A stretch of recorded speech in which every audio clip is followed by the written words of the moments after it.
Do the rich people cringe and say, don't tell them that, Rob? Yes. Don't tell people what you know. Right. Keep them poor.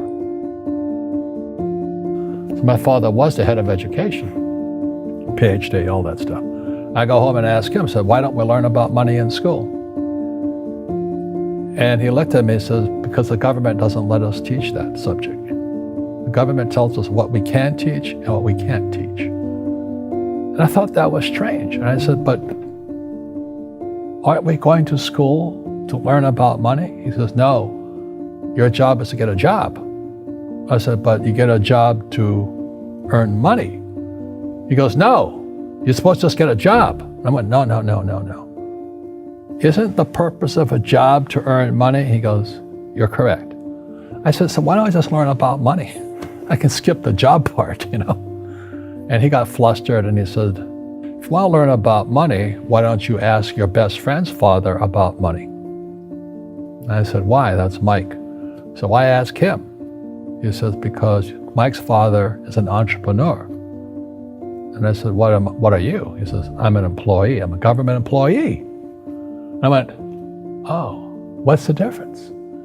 He says, the difference is an entrepreneur must know about money, or they're no longer entrepreneurs. And he says an employee doesn't have to know anything about money, because the government will take care of them, the company will take care of them. So I'm all confused. But I took my dad's advice and I trundled over to Mike's father's office and knocked on his door and I said, hey, I'm here, 9 years old. Teach me about money. He says, beat it, kid, But that's where the story of Rich Dad, Poor Dad started. And finally, through persistence, my rich dad started teaching me about money on one condition. And that condition was he would never pay me. He says, the moment I pay you, you think like an employee. He says, that's the trap. Entrepreneurs work for free. And now I'm 9 years old, my head's going cracking in half. He says, you never want a paycheck. You understand that, kid? I said, okay, I got it. And he says, well, how do I make money? He says, that's what entrepreneurs figure out. It's like, so how do I learn about money?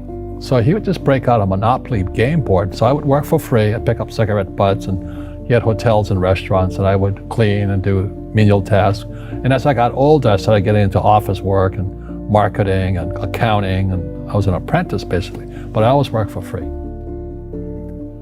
And he would teach me about money, but the way he taught me about money was playing Monopoly. And finally one day I got upset. I said, well, when are you going to teach me about money? He says, what do you think we're doing? We're playing Monopoly. He goes, no. What do you think we're doing? We're playing Monopoly. He says, what do you think we're doing? So I don't know. I'm teaching you about money. And then that's when, you have one greenhouse. He says, there's many formulas for great success in money. There's thousands of them, but one of the best ones is found on the game of Monopoly. It still is today. 4 greenhouses, 1 red hotel. I said, what? He says, one of the greatest ways to acquire great wealth is playing Monopoly in real life. 4 greenhouses, 1 red hotel. But is that all there is? He goes, that's it. And he says, what do you think I'm doing? And I went, I don't know. So then he took me out and he showed me his greenhouses. And 10 years later, when I was 19, I was now in school in New York, and I come back to Hawaii, and Rich Dad had bought the biggest piece of land smack dab in the middle of Waikiki Beach. And when you go to Waikiki Beach today, you'll see the Hyatt Regency Hotel. That was his hotel. Just like the game of Monopoly. Just like the game of Monopoly. Acquired assets and they became bigger assets. He just kept what's called an assemblage, because that property wasn't that big at the time. So he had to buy out all the small guys. Because Waikiki was a little dirtwater little town. So he'd buy out this shop owner and buy that shop owner. And it took him a while, but he finally assembled this large piece of property. And then he and Hyatt put up this giant hotel. It just sold for $800 million. So that's how I learned about money.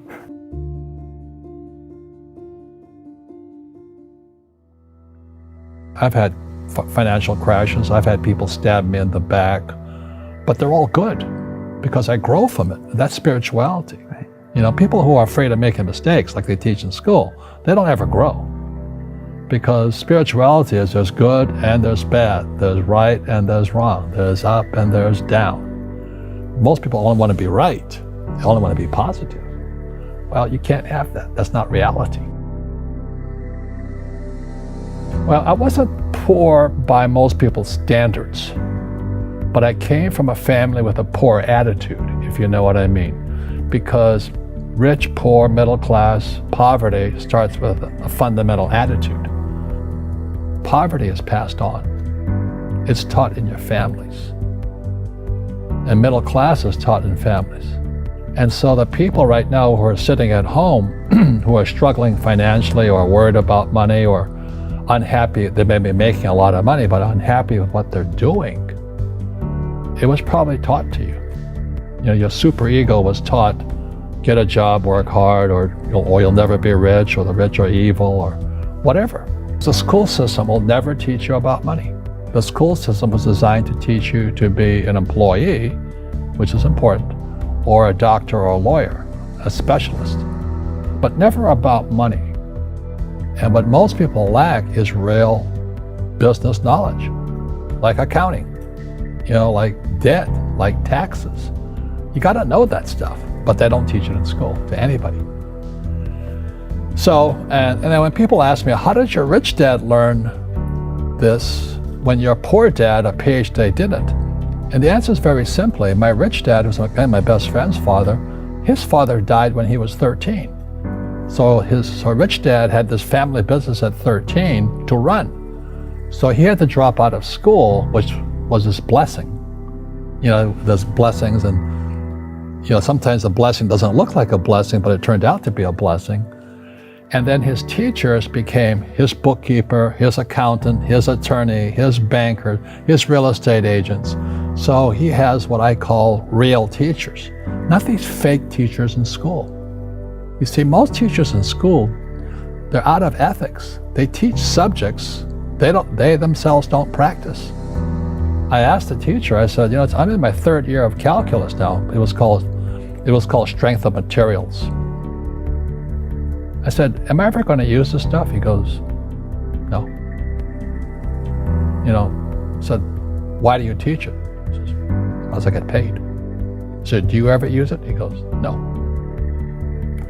And that's why, you have to, in life, one of the things I suggest to people, you got to find a real teacher versus a fake teacher. And a fake teacher is somebody who doesn't do what they teach. And a real teacher is doing what they teach every day. So my accountants, my attorneys, they're in it every single day. That's how I learn, because every day I'm solving problems in my business. So I have accountants and attorneys and bankers and all these people on speed dial because I'm solving problems with my team. I see you giving this knowledge out, and Yeah. do the rich people cringe and say, don't tell them that, Rob? Yes. Don't tell people what you know. Right. Keep them poor.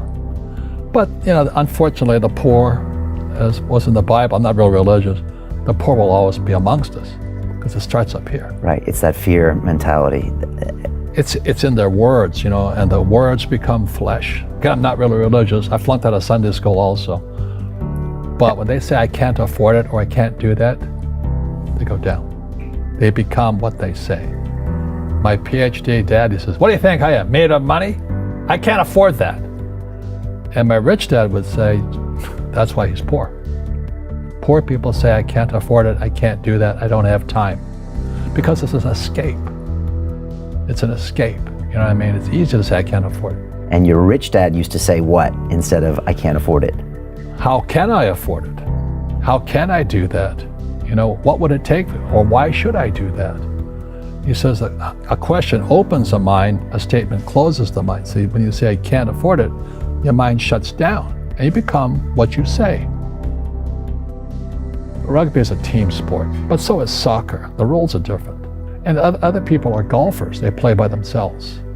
And so everybody's different.